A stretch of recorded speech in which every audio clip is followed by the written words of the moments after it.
just driving, and I was thinking about some stuff that people might not even realize happens with their horses, and it's about that horses don't inherently know that they are doing something wrong.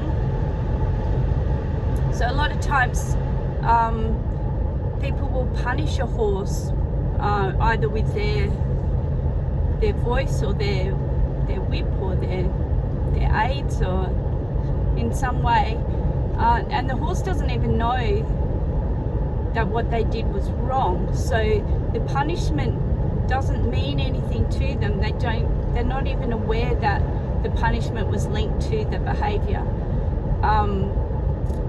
So you need to be really careful of that, because then the horse just sees you as a punisher and doesn't really understand why that's happening. And the horse can become really afraid of you and afraid of the whip or afraid of your aids, and then they'll start to exhibit avoidance behaviors. So when you're riding, it might be something like they suddenly throw their head up, or they jump forward every time you ask them to go, even kicking out, things like that. So because they don't understand what you're actually asking them to do, and they don't understand that using a punishment or a correction is linked to the behavior that happened. So it's really important that we break it right down for the horse, that their behavior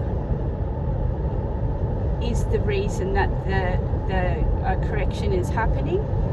And even better still is, don't even get to the point where you need to use a correction. So if you break everything down enough into small enough pieces, then your horse will be able to very quickly work out what behavior you're rewarding them for. So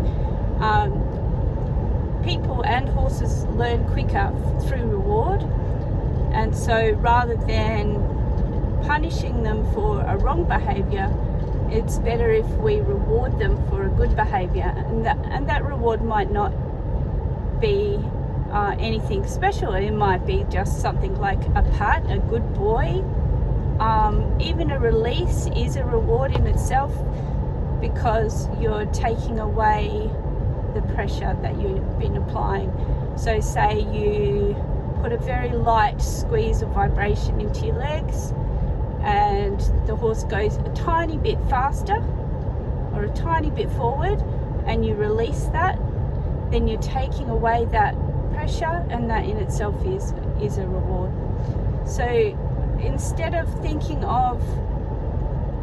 believing that the horse is understanding that they're doing the wrong thing, we need to more realize that they really do try, and they really do want to do the right thing. They don't really want to get into conflict. They are path of least resistance animals, and they'd rather not be in conflict with you. So instead of using punishment, the more we can use positive and negative reinforcement, the better. And you're going to reserve punishment for really behaviors where the horse is thinking about doing it and does it purposefully.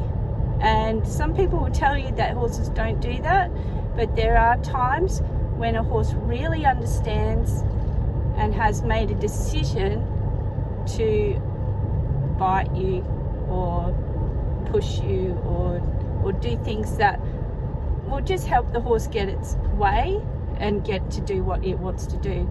And I'll try to show some examples of that in future videos. So I hope this helps. See if you can try not to punish your horse, and instead teach your horse. So think about, how can I break this down to teach my horse what I'm asking it to do? Okay, have a great day.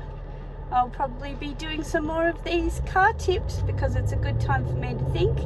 And even though it's not the best of footage, it's a good time for me to put my thoughts down. So see you in the next one. See you in the next one.